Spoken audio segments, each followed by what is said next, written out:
quelques secondes de patience pour ceux qui viennent d'arriver.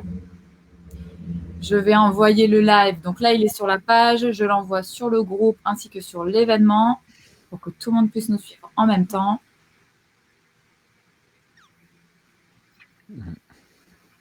C'est la préparation technique. Ouais, je suis obligée de le faire parce que c'est vrai que sur les logiciels, on ne peut pas envoyer sur tout en même temps. Il y en a quelques-uns, mais celui-là, je ne peux pas en l'occurrence. De toute façon, j'ai jamais vu une visio où il n'y a pas quelques minutes de préparation technique. Ça fait partie du truc, surtout quand on est plusieurs et qu'on puisse voir l'événement, le temps que tout le monde recharge la page et tout ça. C'est ça. Ok, donc en tout cas, on est sur la page. Je vois qu'il y a déjà plusieurs personnes qui nous suivent, donc c'est super cool. Je sais pas. Ah oui, d'accord, les commentaires, c'est. Okay. Yes. Alors. C'est publié dans le groupe. Et. Tac. Tac. J'envoie sur l'événement. Et on est bon. Yes. Alors. Donc c'est.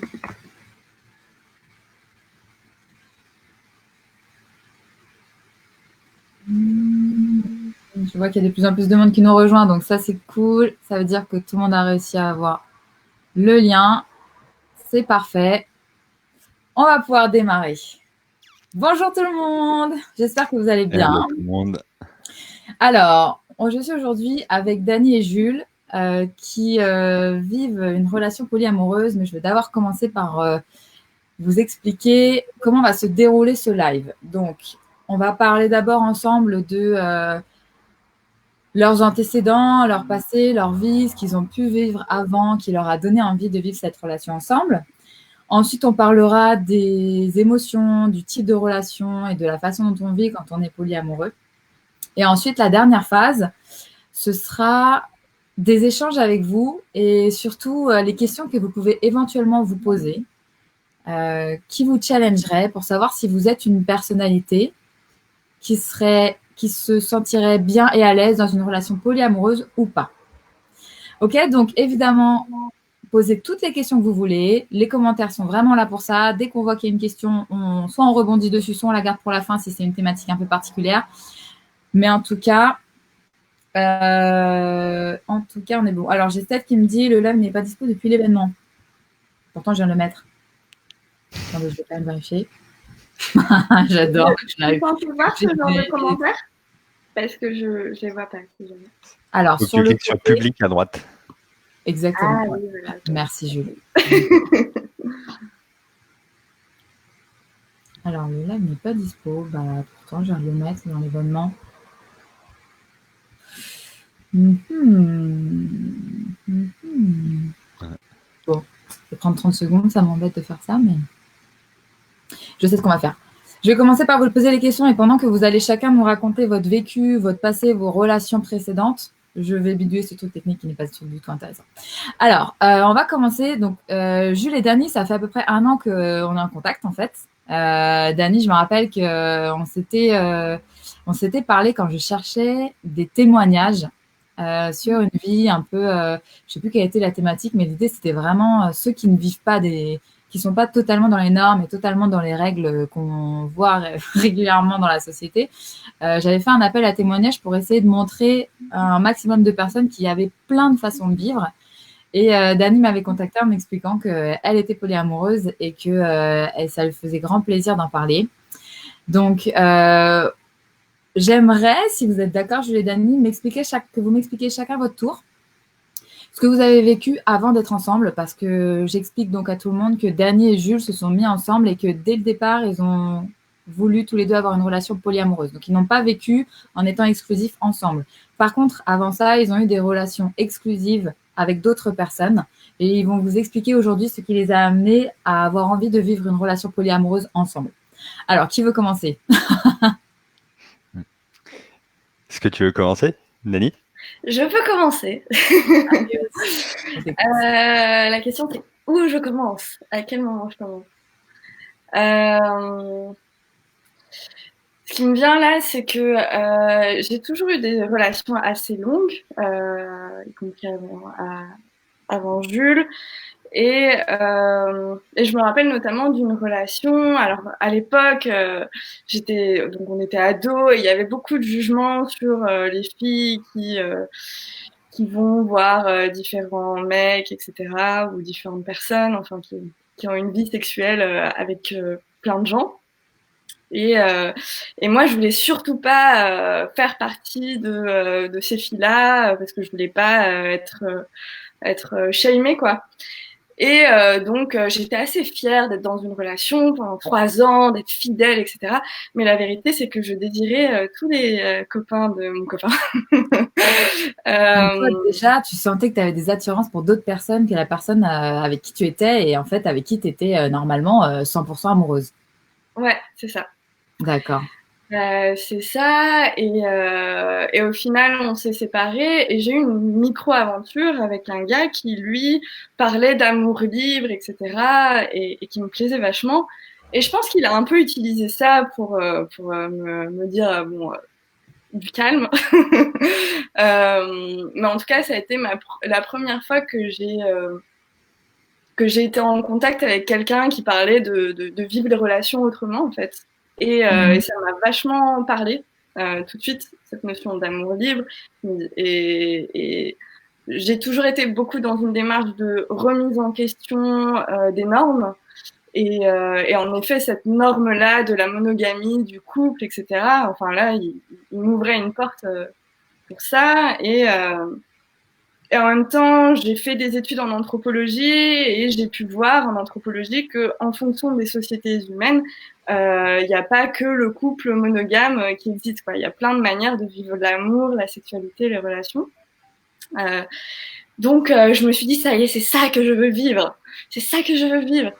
Et, et je suis tombée amoureuse de quelqu'un d'extrêmement possessif.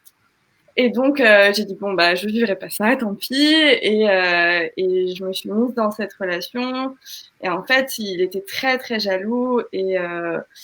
Et même voir mes amis, à la fin, c'était compliqué. Il devenait paranoïaque, il pensait que je le trompais, alors que pas du tout. Ça devenait presque menaçant. Et un jour, il m'a dit qu'il me frapperait jamais, sauf si je le tromperais. Sauf si je le trompais. Et là, j'ai fait, waouh! Ouais. Et je suis partie en voyage et on s'est séparés comme ça, en fait. Parce que pour lui, c'était pas acceptable que je parte en voyage. Je suis partie en voyage, on s'est séparés. Et sur le chemin, je me suis dit, ça y est, amour libre. J'ai une cousine aussi qui est polyamoureuse et qui était avec 2 gars depuis 7 ans. Donc j'avais un exemple que ça marche. Et j'ai rencontré un autre garçon et je lui ai dit polyamoureuse, amour libre. Et il m'a dit oui, tu es libre. Et au bout de quelques semaines, il m'a dit tu es libre. Mais si jamais tu vas voir ailleurs, je le vivrai très mal et ce sera fini entre nous. Du coup, j'ai fait ok, bon, bah non, c'est. Ouais. Oui, dans l'absolu, je suis libre, mais ce n'est pas une relation libre. Et donc, on s'est séparés. Et pendant un an, en fait, j'ai vu personne en disant bon bah tant que, enfin maintenant, j'appartiendrai pas à quelqu'un en fait. Et tant que je suis pas 100% sûre que les personnes sont capables d'accepter ça, et bah tant pis. Et juste avant Jules, j'ai eu une petite histoire avec un garçon qui était dans une relation polyamoureuse. Enfin, après, il y a plein de termes, mais une relation. Il avait une relation principale et il pouvait voir d'autres personnes. Et ça s'est très bien passé. Et ensuite, j'ai rencontré Jules. J'étais très hésitante parce que ce garçon me plaisait beaucoup. Et j'avais peur d'amener ça sur le tapis, peur qu'il me juge, etc.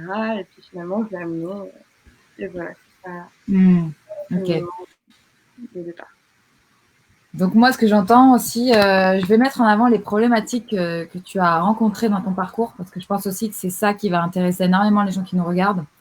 Donc j'entends principalement une difficulté à en parler, une espèce de honte d'être un peu différente, de se dire qu'on n'a peut-être pas envie d'avoir qu'un seul amoureux. Donc, c'est soi-même, on a du mal à se dire c'est pas possible, je suis pas normale. Je pense qu'il doit y avoir quand même une grosse remise en question sur ce sujet-là.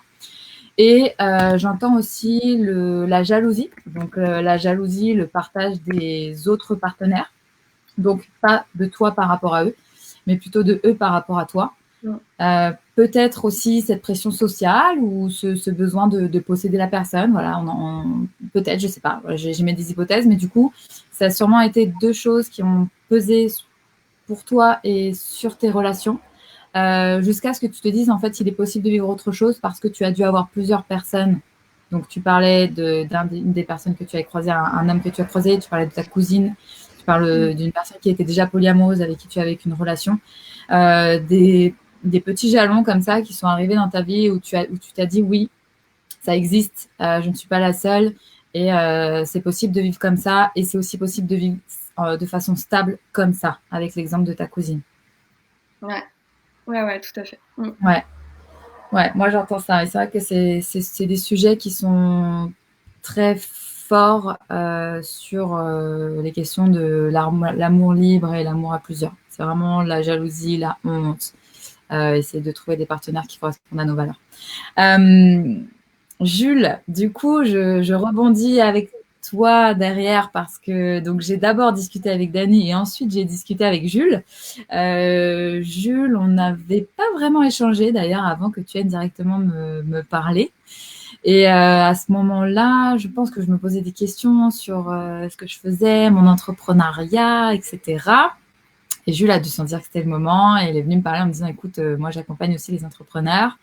J'adore le sujet sur lequel tu t'es lancé. Je suis avec Dani avec qui tu as parlé. Est-ce que tu aurais envie qu'on discute? Et c'est comme ça que je pense qu'il y a né une forme de confiance entre Jules et moi et que je trouvais ça très intéressant et très opportun de pouvoir le faire s'exprimer sur ce sujet. Il y a d'autres sujets sur lesquels j'aimerais que Jules s'exprime, mais je vais attendre que le live soit un peu avancé. Je trouve que tu es très ouvert, très au fait des émotions que tu as vécues et surtout vraiment capable de les exprimer. Donc, je suis vraiment très, très contente que tu sois là. Et donc, je vais te poser la même question que Dani. Qu'est-ce qui s'est passé dans tes relations précédentes? Comment tu as vécu les choses émotionnellement, au niveau relationnel pour arriver à un moment de ta vie, donc peut-être le moment où tu as rencontré Dani, pour avoir envie de créer tout de suite une relation polyamoureuse? Yes. Du coup, pour te répondre, je vois que ça avait du sens pour moi de laisser Dani s'exprimer en première, parce qu'il y a eu, de son côté, je pense, une démarche beaucoup plus consciente par rapport au polyamour, aux relations libres. Je vois que moi, avant Dani, du coup, j'avais eu 2 relations longues qui ont dû durer, je sais plus exactement, quelque chose comme 2 ans chacune. Et ce que je pouvais vivre, il y avait, j'ai régulièrement pu vivre en fait le fait de me sentir attiré par d'autres filles, ou alors de sentir qu'il pouvait y avoir ça et sentir en même temps autour une forme de tabou c'est pas normal d'être attiré par d'autres personnes dans une relation exclusive où il y a de la jalousie et où on met pas ces sujets sur la table. Ça crée une forme de tabou, de tension, et si ces sujets étaient évoqués, ça pourrait être vu comme une forme de trahison, quelque chose justement qui vient juste de dire en fait, alors que c'est un élan spontané, naturel, qu'on contrôle pas, mais je peux avoir du désir pour quelqu'un, même sans passer à l'acte, sans tromper, sans faire quoi que ce soit, juste déjà ressentir ça, c'est quelque chose, dans les relations, dans certaines relations exclusives, classiques, où ces sujets sont pas abordés, qui est déjà vu comme malsain, qui est déjà vu comme quelque chose qui crée de la souffrance. Et je pense de manière semi-consciente, je sentais une forme de gêne vraiment par rapport à ça. Et par rapport au fait de moi pouvoir sentir de la jalousie, et en même temps de me dire que quand je sentais de la jalousie, quand j'imaginais que ma partenaire pouvait avoir du désir pour d'autres personnes, voir que ça me mettait moi en insécurité et que ça jouait beaucoup plus sur des choses finalement par rapport à moi que par rapport à elle, alors que dans l'absolu, si je me posais la question, j'avais tendance à me dire qu'est-ce que je souhaite à une femme que j'aime? C'est juste qu'elle puisse faire ce qui lui permet d'être le plus heureuse possible. Et j'ai l'impression que la jalousie, c'est pas une émotion un sentiment qui vient permettre à l'autre de vivre vraiment ce qu'il aspire à vivre, mais juste qui vient permettre de se sécuriser soi, de contrôler. Du coup, il y avait ça dans mes relations passées. J'ai pu sentir plusieurs fois où par rapport à ça, j'ai pu me sentir un peu enfermé dans la relation, des moments aussi où ça allait moins bien dans la relation, où la libido baissait, d'avoir cet élan d'aller ailleurs et en même temps de me sentir coupable, de sentir que c'était pas normal, de me renfermer là-dessus. Et les deux relations que j'avais eues, elles avaient fini par se terminer comme ça. Et ça avait amené peut-être un certain nombre de questions, mais moi, j'avais pas de modèle de personnes polyamoureuses ou dans des relations libres vraiment autour de moi. Donc, j'avais pas eu une vraie réflexion, je pense, autour de ce sujet-là. Et quand j'ai rencontré Dani et que du coup, qu'elle a amené ce sujet sur la table, je me rappelle, je crois me rappeler parce que c'était loin, ça fait quasiment 5 ans qu'on est ensemble. Oui, c'est vrai qu'il faut le dire, ça fait 5 ans que vous fait une relation tous les deux. T'as dit quoi? Pour moi, c'est très clair. J'ai toujours des souvenirs très nets. C'est bien. Dès que ça a plus de 6 mois, j'ai rarement des souvenirs très nets. Mais ce que je crois me rappeler, en tout cas, Dani pourra compléter éventuellement, c'était qu'elle avait amené ce sujet. Et je me rappelle, sur le moment, je crois que j'avais un petit peu bugué. Et en même temps, je me disais, c'est bizarre d'être dans une relation qui est libre comme ça. J'avais pas forcément ce cadre et cette ouverture de me dire, oui, ça fait partie des possibles et c'est quelque chose de naturel. Et en même temps, quand elle a amené ça en me posant la question, je me disais une relation où en fait, on n'est pas en train de juste rester dans la jalousie, de contrôler le comportement de l'autre, mais juste de s'aimer, de vivre ce qu'on a envie de vivre ensemble et à côté d'être libre chacun de pouvoir vivre ce qu'on veut autour sans que ça remette en question ce qu'on ressent l'un pour l'autre. Ça me semblait un idéal, en tout cas, beaucoup plus inspirant que de juste rester dans une relation exclusive ou parce que ça doit être exclusif, parce qu'il ne faut pas tromper, parce qu'il y a de la jalousie, on se limite à ça. Du coup, forcément, pour la suite, ça m'a tenté et on est parti vers ça. Donc, on s'est dit au début de la relation, je suis pas sûr qu'on ait le mot polyamour au début, mais en tout cas, on était parti sur le fait d'être dans une relation libre et de s'autoriser, si on voulait à vivre autre chose autour. Et je savais pas exactement à quoi j'allais être confronté du coup, mais c'est un petit peu la suite et je crois que tu voulais parler de ça aussi. C'est ça. Et ce que j'aime beaucoup, c'est aussi le fait que tu dises, au début, on n'a pas mis de mots dessus. Et je rebondis là-dessus parce que, en fait, aujourd'hui, ok, vous êtes polyamoureux, très bien, ça existe déjà, il y a des gens qui le faisaient déjà, il y en a qui ont donné un nom à cette façon de vivre, c'est parfait, c'est très bien. Mais il y a aussi des façons d'avoir des relations avec des gens qui ne sont peut-être pas encore casées. Vous voyez ce que je veux dire? Là, votre façon de vivre, elle est peut-être un peu plus étendue que d'autres façons. Il y a peut-être des gens qui vivent autrement, c'est peut-être moins répandu, mais en tout cas, c'est toujours possible. Et on va prendre 30 secondes pour écouter l'histoire de Dani, parce que je pense que toi, tu dois te rappeler de ce qui s'est passé et de la réaction de Jules, et je pense que ça, c'est intéressant. Et ensuite, on parlera de comment a débuté cette nouvelle relation et à quoi vous avez été confrontés au départ. Vas-y, Dani, raconte-nous cette histoire qui a l'air très marrante. C'était après la première nuit qu'on a passée ensemble. On était encore dans le lit. et je sais que ça me tournait un peu dans la tête. Et je reçois un message et puis je dis « Ah, c'est ma mère ». Et Jules me dit « Tant que c'est pas un de tes nombreux amants ». Et je fais et je lui ai dit qu'il était jaloux avant l'heure. Ouais. Et ensuite, je me suis dit, bon, allez, vas-y. Et je lui ai dit, t'as déjà entendu parler d'amour libre, tout ça. Il m'a dit vaguement et je lui explique ma démarche. Et je me rappelle que t'étais un peu hésitant, mais qu'en même temps, ça avait l'air de faire sens et que tu m'as dit, on voit et je sais pas comment je vais réagir, mais on verra. Voilà, c'est ça. Ouais. Et ça, c'est hyper intéressant aussi parce que, en fait, au départ, Jules, tu dis, j'ai ressenti que c'était pas forcément la meilleure chose à faire d'être exclusivement avec quelqu'un. Je sentais ma libido qui diminuait. J'ai senti aussi que les relations qui se sont terminées ont forcément été liées à un moment à cette question de jalousie, de possessivité, d'exclusivité très très forte dans peut-être peut-être dans laquelle on s'enferme finalement. C'est un peu ce que j'entends, tu me diras si j'ai tort. Et ce qui est assez rigolo, c'est que je ne sais pas si tu aurais eu cette question et cette démarche si Dany ne te l'avait pas proposé. Comment est-ce que ça aurait pu se passer? Est-ce que tu vois ce que je veux dire? Dany t'a proposé ça a fait sens pour toi. Donc c'est tombé au bon moment peut-être. Peut-être que tu étais prêt parce que tu te posais aussi des questions. Est-ce que si tu n'avais pas rencontré Dany aujourd'hui, tu serais aussi dans cette démarche de toi-même? Est-ce que tu aurais réfléchi à ça? Pour répondre comme ça, je sais pas. Je pense que ça aurait, enfin que ça, si j'avais pas rencontré Dany, ça aurait dépendu de quelles auraient été les rencontres que j'aurais fait.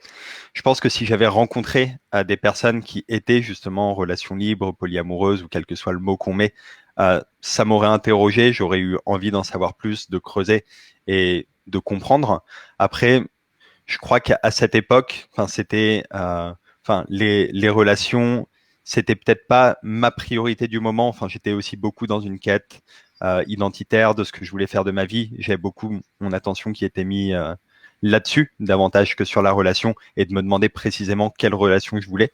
Donc, je crois que j'étais, enfin, à cette époque, j'avais un peu tendance à suivre les modèles que je connaissais et à reproduire sans m'interroger en profondeur sur ce sujet. Mais je pense qu'à un moment dans ma vie, enfin, ce sujet aurait émergé soit à travers une rencontre, soit à travers le fait de vivre une énième relation où ça aurait créé de la souffrance et quelque chose qui ne me correspondait pas. Donc, je pense que ça serait venu un jour, mais peut-être beaucoup plus tard, je sais pas. Ok, super. Alors, qu'est-ce que vous avez, à quoi vous avez été confrontés quand vous avez démarré cette relation libre tous les deux? Comment ça s'est passé?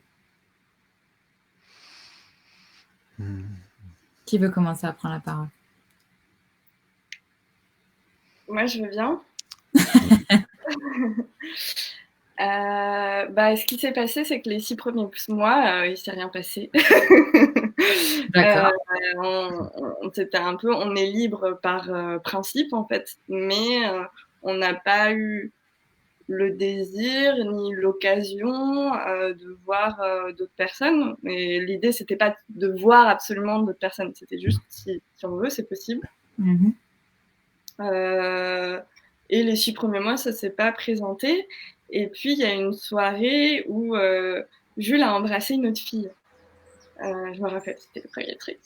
Je me rappelle de okay. Je me rappelle tellement pas de l'ordre. Je me rappelle pas de l'ordre. Ok, super. Donc, première fois, vous vous confrontez à cette liberté. Ouais, c'est ça. Et je me rappelle exactement de la tronche que tu avais en m'annonçant ça, que tu as embrassé une autre fille. Comme si il y avait quelqu'un qui était mort, quoi. Et je me rappelle aussi du pic de ça y est, qu'est-ce qui va se passer maintenant? Et en effet, sur le coup, j'ai eu peur. De quoi j'ai eu peur? J'ai eu peur que il a un crush sur cette fille et que du coup il tombe amoureux d'elle et que du coup elle soit mieux que moi, ce genre de truc. Mais on a parlé 10 minutes et tu m'as expliqué que non, ça change rien et que tu avais envie de continuer avec moi, etc. Et après, ce qui s'est passé, une fois que j'ai été rassurée, c'est que j'ai été inquiète pour elle parce que la fille en question était dans une relation pas libre, par contre. Et je me suis dit, waouh, elle doit pas vraiment bien vivre ça. Donc, assez vite, j'ai eu de l'empathie pour elle et même de l'inquiétude. Et aussi, ça a monté à la fois ma confiance en notre relation, me dire, il peut embrasser une autre fille et pour autant, il désire tout le temps, toujours être avec moi. Mais aussi en moi, mon estime de moi, parce que je savais que pour moi, je voulais m'affranchir de la jalousie, etc. Et de voir que je pouvais dépasser ça et même avoir de la compassion, de l'empathie pour une fille qui, dans un paradigme monogame, serait ma concurrente, ou voilà. Ça a vraiment nourri mon estime de moi, en fait, parce que ça a nourri mes valeurs. Ouais, donc la première réaction, c'est vraiment jalousie, peur de l'instabilité, peur de perdre, un peu un petit coup d'angoisse et finalement, en fait, tout va bien. tout va bien, c'est pas si grave et il est là Et il est toujours là. Ouais, c'est ça. En fait, à partir du moment où la peur de le perdre a été rassurée, ça allait. J'étais même plutôt contente. Yes. Et toi, Jules, tu te rappelles pas de cet épisode alors? Si, je me rappelle de cet épisode, mais je me rappelle de souvenirs fragmentaires. Je me rappelle plus exactement. Enfin, je me rappelle que j'ai ressenti une forme de honte et de culpabilité en l'annonçant, et que, enfin, je me rappelle que même si on avait dit qu'on était, dans une relation libre, il y avait une peur en fait que, une fois qu'il se passe quelque chose, ce soit pas ok, que ce soit pas, toutes Donc, les toi aussi, inquiétudes qui remontaient du perte. passé aussi, de ce qu'il y avait. Et de ce que j'avais pu ancrer en fait par rapport aux relations monogames, aux injonctions à la fidélité, etc. À l'exclusivité. Et enfin oui, toi, je comment me tu as rappelle. vécu ce premier épisode alors? Ce premier moment où vous vous êtes posé ces questions de bon bah voilà, c'est l'heure. C'est arrivé. Cet épisode-là, je me rappelle plus exactement, comment je l'ai vécu du coup. Enfin, peut-être un autre. J'ai l'impression que le fait de l'annoncer, ça avait créé de la tension, etc. en moi, mais qu'une fois que j'avais vu la réaction de Dany, globalement, ça avait apaisé aussi les craintes que je pouvais avoir une fois qu'on en avait discuté, qu'on avait pris le temps de voir, de reposer les choses à plat, d'en parler. Et ce que je vois plus, c'est ce qui est peut-être un petit peu plus vivant dans mes souvenirs. C'est les premières fois où Dany, du coup, a eu d'autres relations, a vu d'autres personnes.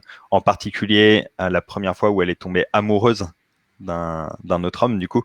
Parce qu'il y avait vraiment aussi cette distinction de elle peut vivre quelque chose, mais en fait, pour elle, c'est un petit peu, c'est pas si important que ça. Et du coup, même la première fois qu'elle a vécu quelque chose sans forcément tomber amoureuse, je pense que dans notre relation, je pense que j'ai vécu beaucoup plus de jalousie que Dany, et que ça a été quand même plus compliqué pour moi de traverser ça.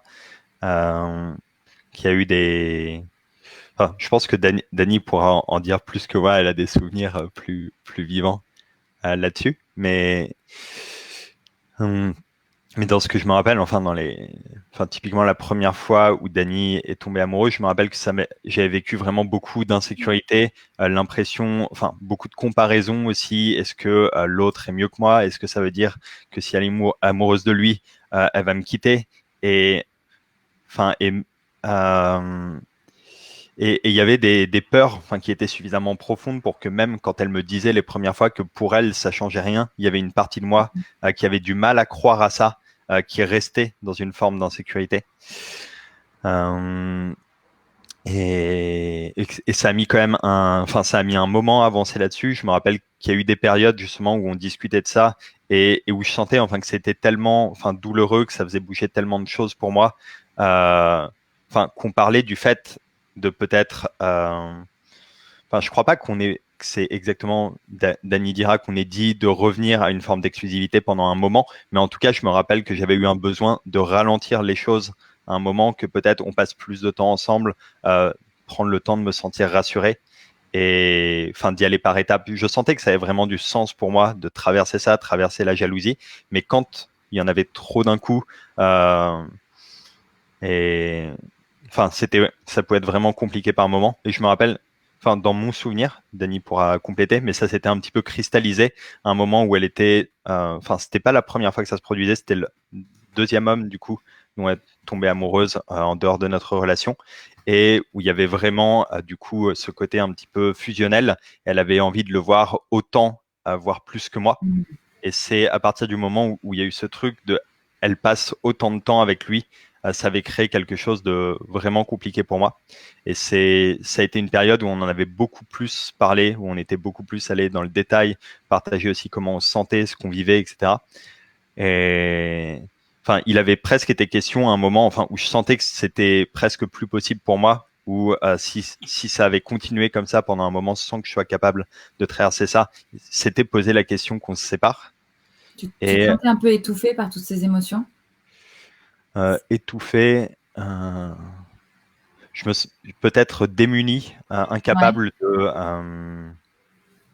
enfin, avec intellectuellement, je voyais le sens que ça avait d'aller plus loin, de réussir à traverser ça, et en même temps, j'ai l'impression de ne pas avoir les ressources enfin, d'être là-dedans et de juste, ça créait de l'insécurité, ça me faisait souffrir, j'avais peur, j'avais plus de mal du coup quand elle me disait des choses, quand Dani me disait des choses, à faire confiance à ce qu'elle me disait. Et je sais plus exactement qu'est-ce qui a fait le déclic, mais je me rappelle, d'une conversation, un moment où elle me disait quelque chose en me disant, vraiment que je sais plus quels étaient les mots, peut-être que Dani les a encore, mais je me rappelle, il y a eu un moment où il y a un truc qui s'est joué, je sais pas ce qui a fait la différence avec les fois d'avant, mais elle m'a redit quelque chose comme le fait, qu'elle m'aimait et quoi qu'il se passe à l'extérieur, ça changeait rien au fait qu'elle m'aimait. Et il y a eu quelque chose en moi qui s'est apaisé à un moment. Et à partir de ce moment-là, il y a encore eu peut-être des phases de jalousie, mais ça a été beaucoup plus simple. Et il y a quelque chose qui s'est vraiment apaisé d'un coup. Je vois Dani qui hoche la tête. Si tu veux bien, si tu veux compléter. J'ai envie de compléter juste en disant qu'on y est vraiment allé par étapes aussi, et que notre relation, elle s'est ouverte de plus en plus. Et même depuis la dernière fois où on a fait une interview, ça a encore évolué. Et je pense que ça a été vraiment important dans notre relation, d'y aller par étapes et de beaucoup communiquer. Et moi, ce dont je me rappelle, à un moment, ce qui a switché, mais peut-être tu peux me confirmer, je suis pas sûre, mais c'était quand je t'ai expliqué que de toute façon, l'intimité qu'on a créée sur plusieurs années, notre relation, elle est absolument unique et que je pouvais pas vivre ce qu'on vit ensemble avec d'autres en fait. Et que ça m'est infiniment précieux. Et du coup, je sais pas, j'ai l'impression que c'était un truc comme ça. Voilà. Ouais, c'est le fait d'être rassuré, de ne pas perdre la personne qu'on aime, même s'il y en a d'autres, parce que je pense que effectivement, toi, Dani, tu l'as fait plus facilement parce que tu étais peut-être déjà plus avancé dans la démarche et dans le questionnement quand vous avez commencé votre relation. Et je pense que le questionnement que toi, tu t'es posé, Dani, a été plus long et a été plus court pour Jules parce que du coup, il l'a tout de suite vécu. Il a tout de suite été dedans et effectivement, ses émotions ont peut-être été plus fortes parce qu'il avait peut-être moins eu le temps d'anticiper. Est-ce que ça fait sens pour vous en disant ça? Oui, ce que je me dis aussi, c'est qu'une différence, c'est que moi, je tombe amoureuse très très vite.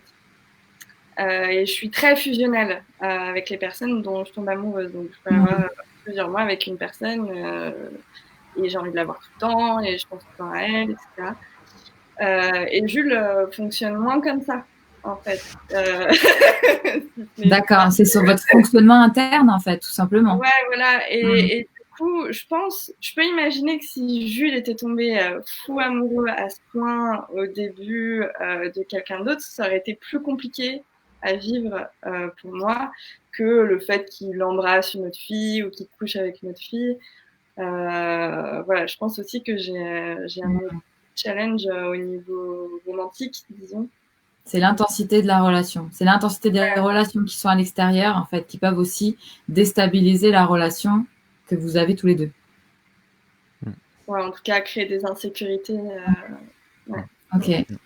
C'est clair que je me sens...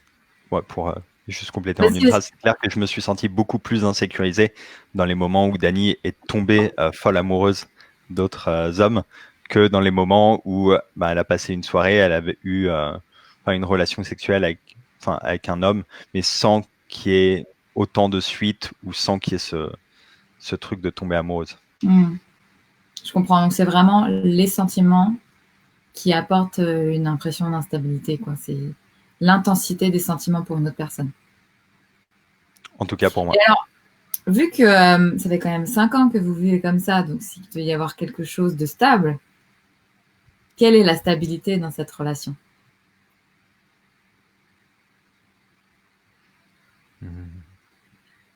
Pour moi, dans toute relation confondue, familiale, amicale, Jules, c'est la relation la plus sécurisante, stable, en laquelle j'ai confiance que j'ai. Et grâce à tout ça, en fait, parce que je me dis, waouh, on peut vivre tout ça, traverser tout ça et s'aimer toujours. Et du coup aussi, ça crée une intimité, une confiance, une connaissance de l'autre. Enfin, j'ai l'impression de connaître Jules comme personne et qu'il me connaît comme personne, en fait. Et donc, pour moi, en fait, toute cette démarche et beaucoup de communication et d'authenticité, il faut savoir qu'on s'est rencontrés dans un contexte particulier, c'était un stage sur la gestion de conflits. Donc, on partait outillés quand même en termes de communication. Mais pour moi, c'est justement d'avoir traversé tout ça qui a construit une relation aussi stable et sécurisante. Et ouais, voilà. Je sais pas si ça répond. Ouais, Jules, est-ce que tu vas rajouter quelque chose?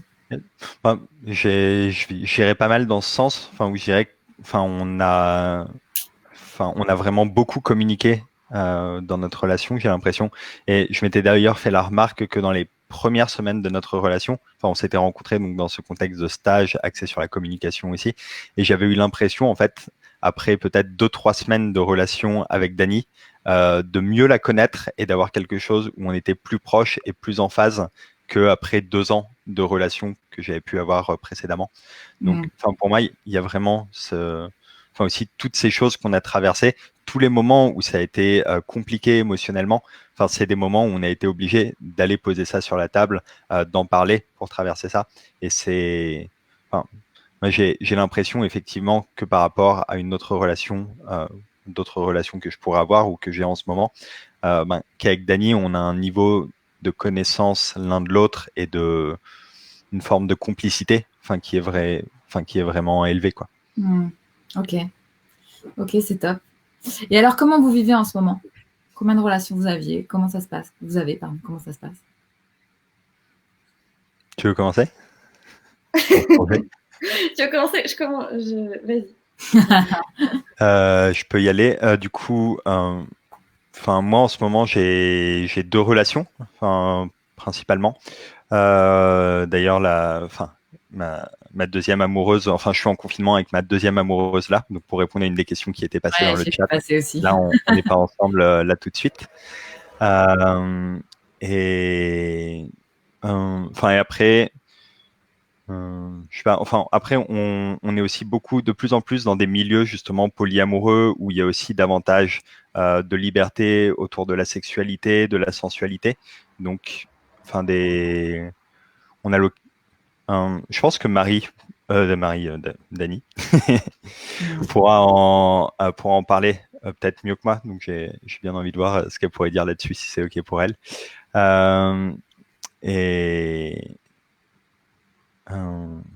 Mais oui, moi du coup là en ce moment j'ai 2 relations principalement, 2 relations vraiment stables, et puis on fait tous les deux des rencontres parfois à l'extérieur. D'accord. Donc ta deuxième amoureuse, elle est aussi libre que vous et c'est votre mode de vie. Ça, ma deuxième amoureuse avec qui je suis a aussi une autre relation principale. Elle a 2 autres relations. Voilà aussi. Yes. Dani, tu veux nous dire? Alors pour moi, c'est de plus en plus compliqué de répondre à cette question. Ok. Parce que c'est de moins en moins clair que les frontières entre relations amoureuses, amicales, aussi, notre relation avec Jules depuis cette dernière année et demie, elle a évolué extrêmement vite aussi parce qu'on est dans les milieux sex positifs et du coup tout s'est accéléré. Et du coup, depuis quelques mois, on s'est dit que ça faisait moins de sens pour nous de parler de relations principales et de relations secondaires, etc. Et que c'est plus des relations uniques à chaque fois. Et là, il y a Jules, il y a une autre personne avec qui je passe beaucoup de temps, c'est assez fusionnel en ce moment. Enfin, pas en ce moment parce que je suis confinée.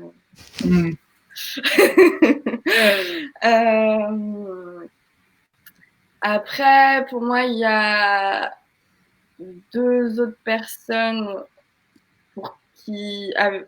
avec qui j'ai des interactions régulières, mais pas vraiment suivies, mais pour lesquelles je ressens beaucoup d'affection, d'amour. Et il y a aussi des personnes avec qui j'ai pas du tout d'interaction sexuelle, mais que j'ai tellement d'amour pour ces personnes-là que je sais pas si c'est des relations. Voilà, mais ouais, je dirais 2 relations vraiment suivies, amoureuses, tout le monde est au courant, voilà. Okay. Et ensuite d'autres relations que je peux pas dire que c'est de la sexualité ou de l'amitié ou enfin voilà, un peu des entre-deux quoi. Ok. Et après j'ai aussi des amis où c'est des amis et voilà. Oui, oui. Il n'y a pas de problème. Arrive à compter tous les gens qu'elle aime dans sa vie. Il y a mon papa, ma maman, mon frère. Il y a mes nièces. Et alors, du coup, qu'est-ce que vous donneriez comme conseil ou quel type de questions pourraient se poser les gens qui s'interrogent sur leur relation actuelle, qui s'interrogent sur une éventuelle ouverture, une relation différente de la monogamie exclusive, hétérosexuelle.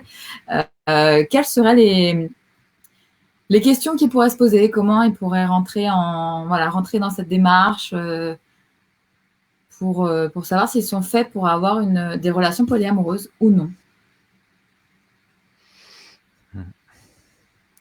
Une première chose que j'aurais envie de dire, parce que j'ai régulièrement des amis ou des personnes qui me questionnent un petit peu là-dessus.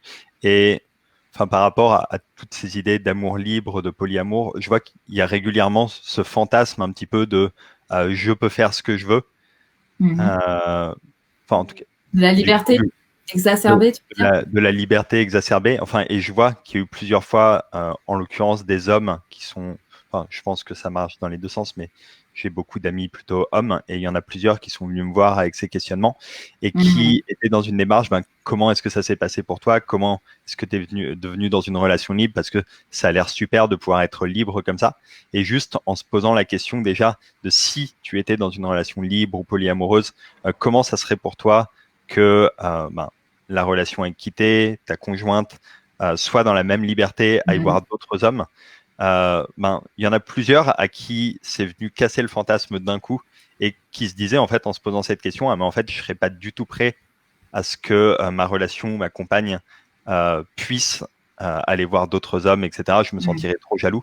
Donc pour moi, une première question à se poser, c'est ce qu'on se dit vouloir vivre. Comment on se sent si notre partenaire, nos partenaires vivent la même chose, ont la même liberté? Et est-ce que c'est vraiment ce qu'on leur souhaite ou est-ce qu'en fait, c'est quelque chose de bloquant? Donc, si je résume, c'est un peu, est-ce que cette envie de liberté ne serait pas plutôt un fantasme un peu soit imaginaire, soit parce qu'on se sent enfermé dans notre relation actuelle et que du coup, la question n'est pas de savoir est-ce que j'ai envie d'aller faire l'amour ou d'avoir un rapport sexuel avec quelqu'un d'autre ou d'être amoureux de quelqu'un d'autre, mais plutôt de qu'est-ce que je vis actuellement?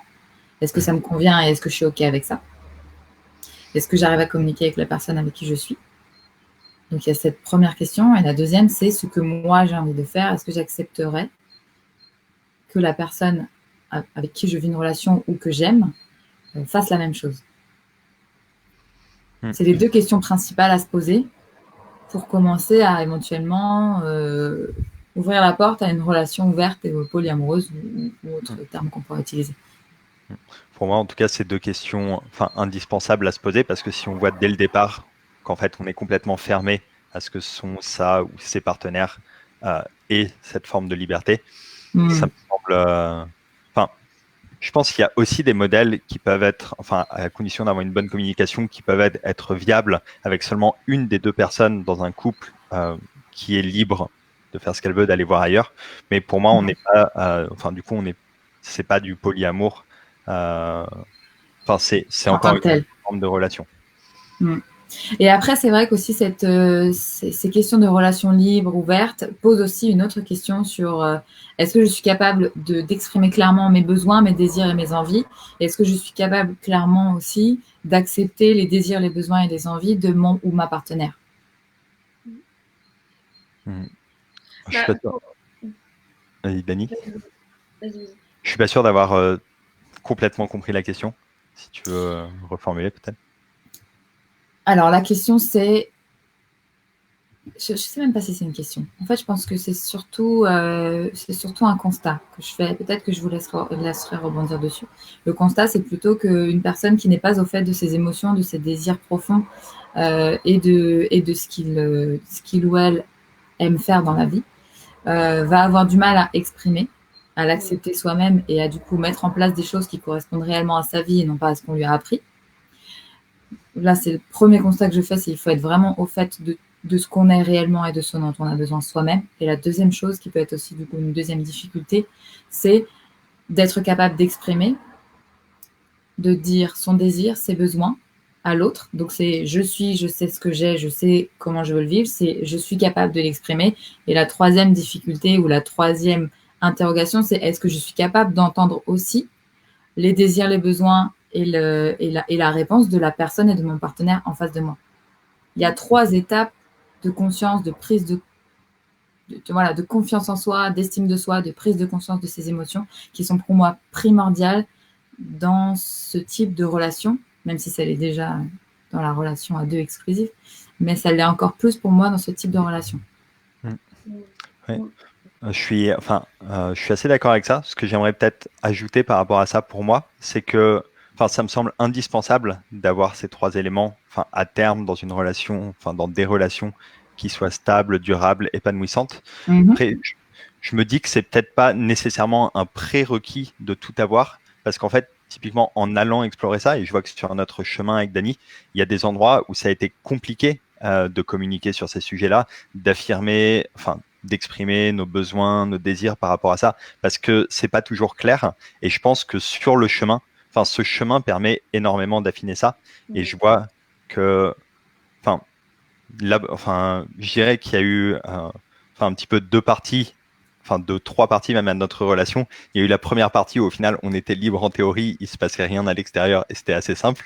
Il y a eu la partie où on a commencé à aller voir ailleurs en étant libre comme ça, et ça a amené beaucoup de questions et ça nous a énormément fait grandir et communiquer et apprendre justement à exprimer nos désirs, nos limites. Et il y a des moments où il a fallu attendre en fait que ça devienne vraiment une source de souffrance pour en prendre conscience et être capable de l'exprimer. Et il y a eu une 3e phase, depuis que tous les deux, ça fait 1 an à peu près qu'on a commencé à rentrer dans les milieux de la sexualité positive, à s'ouvrir à vraiment davantage de rencontres avec des personnes qui sont aussi dans cet état d'esprit. Et je dirais que ça a multiplié par 10 le rythme auquel les challenges avec ça se présentaient. Et ça a été très intense. Et pour moi, cette période, c'est 1 an en termes de relations aussi, l'un par rapport à l'autre. C'est ces challenges et prendre conscience qu'il y a plein d'endroits en fait où on n'était pas si clair que ça, qui ont le plus contribué à me faire grandir dans cette direction, je pense. Yes, et ça c'est beau à entendre aussi. Parce que ça veut dire qu'on est toujours prêt à évoluer, toujours prêt à entendre des nouvelles choses pour apprendre de soi-même et pour apprendre des autres.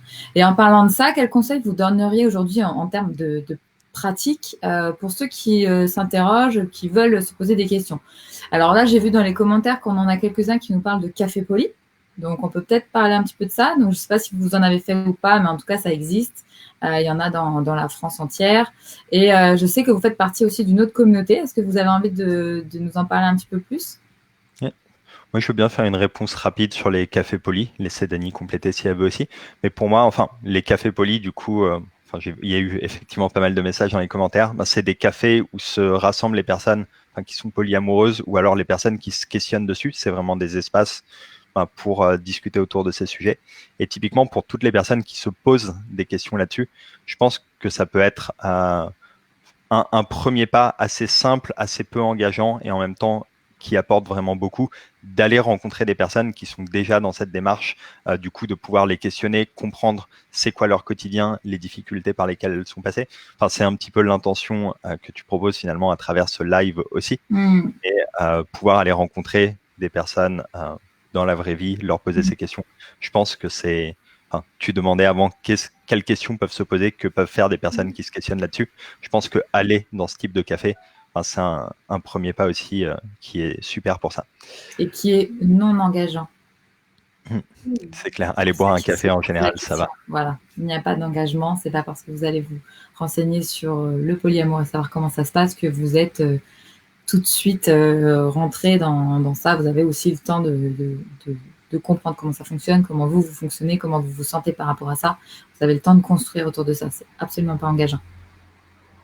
Oui, ce que je veux bien ajouter aussi pour répondre à ta question sur les questions à se poser, pour moi, ça me paraît super important d'être clair de se poser la question au-delà de ce que j'ai appris, qui se fait, qui ne se fait pas, etc. Dans l'idéal, s'il n'y avait pas le regard des autres, qu'est-ce que j'aimerais vivre ? Et au moins d'être honnête avec soi. Ça ne veut pas dire qu'on va le faire tout de suite, mais au moins être honnête avec soi. Et ensuite, en effet, aller voir, ok, est-ce que je suis réellement prêt à vivre ça maintenant en tenant compte des inconvénients que mon partenaire va avoir d'autres personnes, etc. Et ensuite, ok, je suis peut-être une fois que j'ai mon rêve et ma vision, j'ai besoin de me confronter au terrain. Et quelle est la prochaine étape, le prochain petit pas que je peux faire pour aller dans cette direction-là et voir si cette direction me convient ou non. C'est ça le conseil que je donnerais. Et pour moi, c'est un vrai chemin de développement personnel, de connaissance de soi et même une dimension volontiers spirituelle. D'affranchissement des conditionnements pour trouver en fait qui je suis, à quoi j'aspire et oser le vivre en fait. Ouais. Et pour ça, rencontrer des gens, c'est top. C'est hyper enrichissant, mais je dirais juste de faire attention à être clair, à être en référence interne en fait, à être clair sur ce que je veux, parce que je vois aussi beaucoup de personnes qui se perdent parce qu'elles tombent amoureuses de quelqu'un et du coup cette personne a un mode de vie, elles vont le suivre dans son mode de vie, en fait ça leur correspond pas réellement. Donc la première chose à faire pour moi, c'est boussole interne, qu'est-ce que je veux pour pas se perdre dans ce que veulent les autres en fait. Donc, et je rajouterais aussi que la norme en fait, peut-être qu'à la base de polyamour est la norme, peut-être qu'à la base, tout ce qu'on croit aujourd'hui de pas normal, en fait, c'est peut-être notre fonctionnement normal. Voilà, je fais un peu exprès de pousser en utilisant bien le nombre de fois normal le plus possible pour montrer qu'il n'y a pas une façon spéciale de vivre qui est bien ou mal. Il y a vraiment la conscience de soi et la conscience de ce qui nous fait du bien. Et une fois qu'on est au fait de ce qu'on veut, on est capable de poser des intentions claires sur ce qui nous anime et sur quelles sont nos valeurs et sur comment on voit notre vie pour ensuite attirer des personnes qui ressemblent à ce qu'on a l'intention d'avoir dans notre vie. Donc, il y a tout d'abord un chemin de déconstruction, un chemin d'apprentissage dont on a parlé sur les relations. Les relations, ça se construit. Et puis, les émotions, on arrive à les gérer au fur et à mesure. On apprend à comprendre à quel moment on est en colère, pourquoi. Est-ce que c'est lié à nous? Est-ce que c'est lié à notre vie sociale? Est-ce que c'est lié à notre éducation? Et une fois qu'on a compris ça, on est capable de s'entourer des personnes qui nous ressemblent. Et vous nous l'avez bien dit tout à l'heure, parce que vous avez évoqué à un moment le fait que à partir du moment où vous avez vraiment vécu cette vie libre de polyamour entre vous tous les deux et avec vos amoureux, vous vous êtes entouré vous-même de personnes qui ressemblent à vos valeurs. Et je pense que ça, c'est primordial. L'inverse ne fonctionne pas. C'est comme ça que ça fonctionne. C'est d'abord soi et ensuite on rayonne auprès des autres. C'est une autre communauté. Ah oui, je pense que c'est intéressant. On va finir par ça. Est-ce que vous avez tous les deux quelque chose d'autre à rajouter ou est-ce qu'on parle là, on termine rapidement sur la communauté que vous avez intégrée? On va leur donner aussi une liste de questions qui peuvent se poser si ils s'intéressent au polyamour. Et ensuite, on terminera là-dessus parce que ça fait déjà presque 1 heure qu'on discute. Alors, est-ce qu'on peut rajouter quelque chose? Et oui.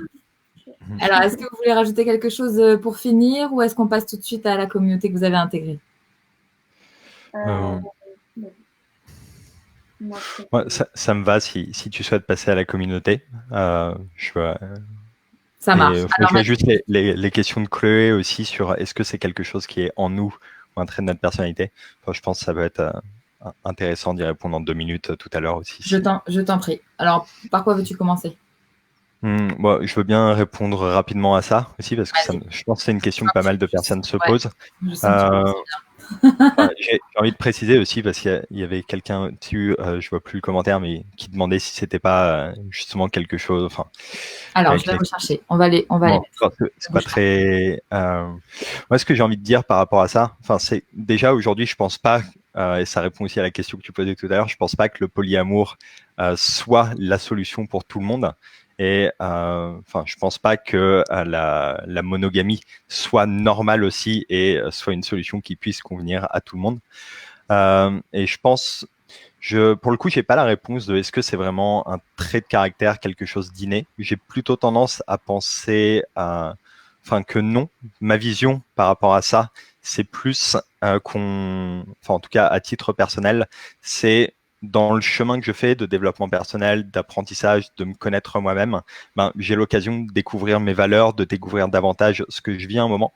Et aujourd'hui, je vois que ce qui est profondément juste pour moi, aujourd'hui, je sens que c'est juste pour moi de vivre le mode relationnel comme ça. Je sais pas du tout à quoi ça pourrait ressembler dans 5 ans, dans 10 ans. Aujourd'hui, j'ai tendance à penser que je vivrais plutôt encore quelque chose comme ça dans 5 ou 10 ans, mais je sais qu'il y a des choses dans ma vie qui ont changé en apprenant à connaître d'autres choses.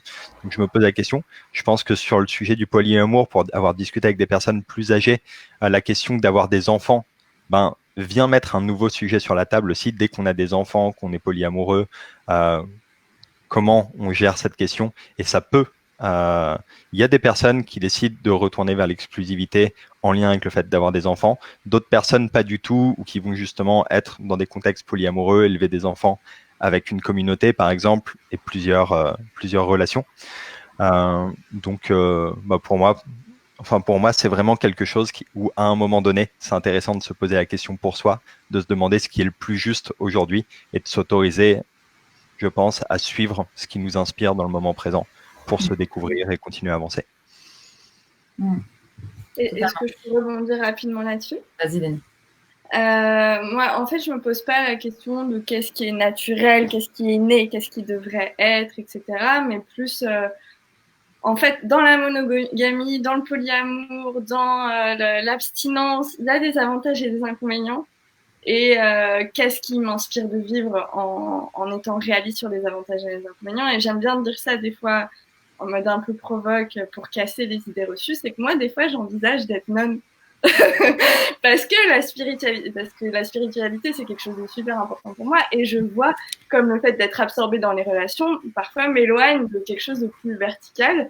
Je me dis peut-être que je finirai nonne et ça a des avantages et des inconvénients. Mais en tout cas...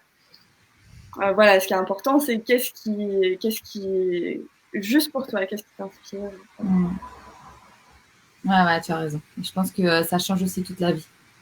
Rien n'est gravé dans le marbre. Aujourd'hui, vous êtes polyamoureux. Peut-être que demain, comme tu disais, Jules, ce sera peut-être pas le cas.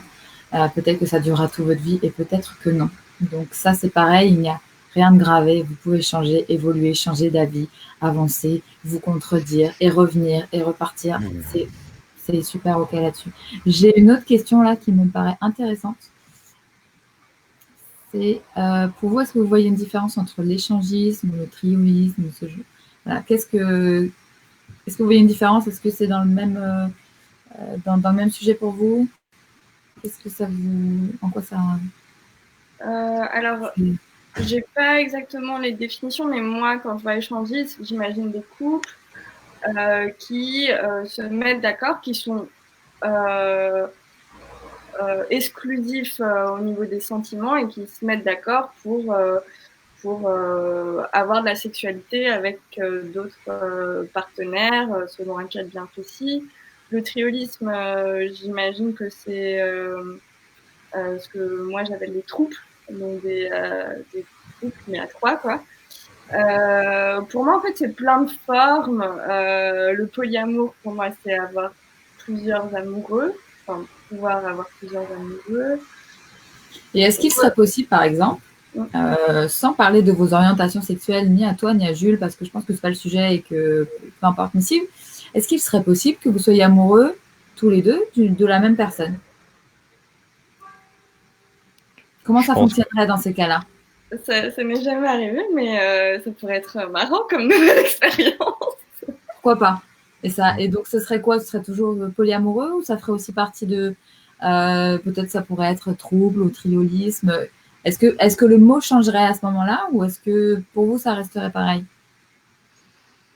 Pour moi, polyamoureux, ça me parle simplement, mais à une époque, ça me parlait pas du tout. Donc, c'est des termes, c'est des étiquettes qui sont là pour mettre un peu de clarté, mais au final. Au final, peu importe. Ouais, au final. Voilà. Parce que l'idée, c'est d'être ouvert au partage et surtout d'être dans la communication, dans l'honnêteté et dans l'accord avec l'autre. Donc, on n'a pas parlé de consentement sur ce live parce que je voulais particulièrement mettre l'accent sur le polyamour. Mais le consentement, pour moi, est un sujet très, très lié à la liberté d'être amoureux, à la liberté d'avoir un ou plusieurs partenaires et surtout de respecter l'autre dans sa propre liberté. Donc, je vais faire un live sur ce sujet. On verra avec qui je le ferai. Mais ça va être un sujet à part entière parce qu'il est très, très important. Et en fait, toute relation positive, constructive, libre et bienveillante ne peut être basée que sur du consentement. Donc, on en reparlera, parce que si on commence à parler de ça, je pense qu'on va durer un peu 2 heures. Mais c'est un sujet qui est pour moi primordial dans ce type de relation. Et j'ai le sentiment que vous êtes plutôt d'accord avec moi. Donc, voilà. Et on va terminer. Alors, je crois qu'il n'y a plus de questions. Je vais quand même vérifier. Moi, j'ajouterais sur l'échangisme, le trioïsme. Enfin, je suis assez d'accord avec le commentaire, avec ce que disait Dany, avec le commentaire d'Isa Lutine. Enfin, en tout cas, dans ma perception de l'échangisme, de ces pratiques, on est plus dans des pratiques sexuelles, d'ouverture, et moins dans du relationnel. Alors que le polyamour, c'est vraiment cette question d'avoir plusieurs relations et pas quelle pratique sexuelle on fait en duo ou avec d'autres personnes. Ouais, je comprends. C'est le fait d'avoir des sentiments pour plusieurs personnes. C'est surtout ça. Ok, pour moi c'est très clair. J'adore parler de ça parce que ça permet d'expliquer à tous ceux qui se posent des questions que tout est possible, que tout est faisable, que rien n'est impossible. Et donc je vais envoyer dans les commentaires les questions que vous pouvez vous poser. On en a créé quelques-unes avec Jules, donc je vais vous les transmettre. Est-ce qu'éventuellement vous avez d'autres questions? Je vous laisse quelques secondes pour nous en reposer si vous en avez d'autres. De quoi? Je pense qu'il y a plusieurs personnes qui veulent qu'on parle de la mystérieuse communauté. Ah non, on n'a toujours pas parlé. Ah ouais, non, mais moi, il faut me rappeler ces trucs-là, hein, parce que je suis tête en l'air comme pas possible. Donc oui, on va parler de la communauté. On y va tout de suite. Allez, je vous laisse nous en parler. Tu veux y aller, Dany? Vas-y. Vas-y. Du coup, c'est un petit peu ce que je disais par rapport à la troisième partie de notre relation, quand on a commencé à s'intéresser donc à la sexualité positive. J'ai pas une définition précise de la sexualité positive. Pour moi, je dirais que c'est une approche de la sexualité qui est dite positive parce que ça... Ah, on a perdu Jules. On va considérer la sexualité, non pas... lever les tabous qu'il peut y avoir sur la sexualité. Allô, est-ce que vous m'avez retrouvé? Ouais, c'est bon. Tu peux reprendre ta phrase.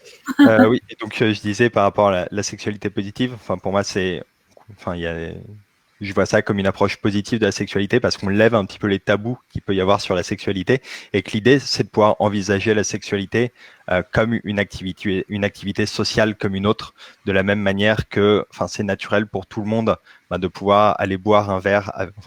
pour beaucoup de personnes, c'est naturel de pouvoir aller boire un verre avec des amis ou de faire un jeu de société, on peut considérer aussi la sexualité comme une interaction sociale qui soit normale parce qu'elle est plaisante, parce qu'elle permet de créer de la connexion, de se sentir proche d'autres personnes. Et du coup, on a commencé depuis 1 an avec Dany. On est un petit peu rentré dans des milieux autour de la sexualité positive, donc notamment pour se renseigner là-dessus, les événements par lesquels on est rentré, c'est des événements organisés par l'association Chatonnade, donc il y a une page sur Facebook qui s'appelle Chatonnade S+ Events, où il y a des événements publics. On pourra leur mettre aussi dans les commentaires, comme ça ils pourront juste cliquer dessus et ils auront accès. Voilà, on pourra le mettre dans les commentaires si tu veux. Et c'est du coup une association qui organise des événements, notamment des soirées où il y a une forme de sexualité qui est plus libérée, mais basée. Je dirais que c'est peut-être à l'interface entre le tantra, donc vraiment basé sur la connexion, la spiritualité d'une part, et sur l'échangisme, peut-être, les pratiques plus venant du milieu libertin d'autre part. Enfin, pas l'échangisme, je voulais dire le milieu libertin. Donc, on est plus dans la sexualité que le tantra, mais vraiment avec une approche basée sur la connexion. Voilà, la connexion. Dany pourra rajouter pour moi. Et du coup, ça nous a fait rentrer dans un milieu où c'est devenu assez normal de rencontrer des personnes pour qui l'ouverture sur la sexualité est quelque chose de naturel, et donc de vivre beaucoup plus de choses, de pratiques autour de la sexualité, de rencontres avec des personnes qui étaient ouvertes à ça. Et donc, ça nous a fait aussi faire beaucoup plus de rencontres sur ces derniers mois, donc ce qui a accéléré les challenges qui pouvaient être vécus. Et pour moi, je vois que sur les 9-12 derniers mois, à travers ce milieu, ça a été vraiment un chemin de développement personnel qui m'a permis de remettre en question beaucoup de choses. Ça m'a fait encore plus travailler sur la jalousie, sur la comparaison, sur sur l'expression aussi, l'autorisation à exprimer ses désirs, à s'assumer soi-même, à assurer toutes les parts qui peuvent être honteuses dans la sexualité, ce qui n'est pas le sujet à part entière du polyamour, mais qui pour moi est un sujet, vraiment libérer la sexualité, s'autoriser à être pleinement soi-même en lien avec la sexualité, qui est quelque chose que je trouve extrêmement important aussi. Je ne sais pas si Dany veut compléter par rapport à ça. Ouais, je vais voir. Moi, par rapport au mouvement sexe positif, la manière dont je comprends, c'est que c'est quelque chose de très éducatif et pédagogique au niveau du consentement et de la liberté, de la libération des conditionnements et du coup de la honte de ses propres désirs, etc. Donc c'est un mouvement qui, moi, m'a permis, alors que ça fait 10 ans que je fais du développement personnel, ça m'a vraiment permis de libérer tellement de choses en moi et de m'assumer tellement plus et de regarder en face des désirs que j'avais, que je voyais comme des problèmes en fait, et d'en faire une force. Et pour moi, il y a aussi beaucoup la question de l'inclusion, de la diversité des corps, des genres, des désirs, des envies.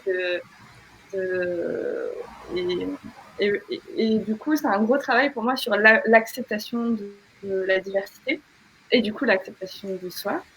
Et voilà. Vachement. Ok, super. Donc vraiment, on en revient à ça, à se connaître, à s'aimer, à s'accepter et à dépasser ses hontes et les normes et les règles sociales qu'on a au quotidien. C'est une force intérieure. Ouais. Et puis la communication, quoi. C'est des milieux dans lesquels il y a beaucoup de... ceux que je connais, parce que sexe positif, c'est très très large, je vais parler plus précisément de Chatonnade, où il y a beaucoup de cadres qui est mis en place. On prend vraiment du temps pour poser les règles, les limites, etc., pour amener le plus de sécurité possible et en même temps le plus de liberté possible. Et c'est de la sécurité émotionnelle et de la sécurité physique. Oui, aussi. Les deux. Des transmissions. Qui passe. Oui. Non, je le précise le parce que consentement est l'élément le plus central dans ce milieu, dans ces événements, et il y a énormément l'accent qui est mis sur le consentement et beaucoup d'espace aussi de cercle de parole, d'accueil des émotions. Parce que être dans un milieu où la sexualité, la rencontre, les relations s'accélèrent, ça crée forcément une déferlante d'émotions, surtout au début. Comme tu l'as vécu il y a quelques temps et que tu vis encore. Et j'ai vécu beaucoup de challenges en lien avec ça. Et tu vas ressortir tellement fort après. C'est incroyable. Tu es encore plus fort maintenant que tu l'as été avant et ainsi de suite. C'est comme ça qu'on grandit. Merci à tous les deux. Est-ce que vous voulez faire un petit mot de la fin? Ouais, ok. Yes. C'était un très bon moment et voilà, j'ai envie de te remercier, de remercier aussi toutes les questions et tous les petits messages. Ouais, la communauté là était vachement présente. Il y a des personnes en fait qui ont envoyé l'événement dans beaucoup de groupes de polyamoureux, etc. Donc du coup, on a eu du monde qui est passé et je pense qu'il faut continuer à en parler et continuer à dire que la vie n'a pas de règles qui sont fondamentales, que chacun fait sa vie comme il le souhaite en respectant la liberté des autres et la sienne. Moi, je terminerai comme ça. Merci à tous les deux. Yes, merci à toi. J'ai été très contente de ce live. Même moi, j'ai passé un très bon moment. J'adore parler de ça et je pense que tout le monde a passé un très bon moment. Je vous souhaite à tous les deux une très bonne après-midi, une bonne continuation dans ce confinement, sachant que vous n'êtes pas tous les deux, mais qu'on n'a pas parlé de ça parce qu'on a d'autres choses à dire, mais je suis sûre que vous allez très bien. Donc, profitez-en, prenez soin de vous. Et pour ceux qui nous suivent encore, si vous avez d'autres questions, d'autres idées sur des thèmes que vous aimeriez aborder, mettez-les en commentaire, on pourra les traiter à un autre moment et il sera toujours l'occasion de faire un nouveau live pour échanger sur des questions que vous avez en vue. Voilà, merci à tous les deux, merci à tout le monde et passez une bonne après-midi. Et merci à tous et à toutes de nous avoir suivis sur ce petit temps. Bon après-midi. Bon après-midi. Bon confinement à tous et à toutes.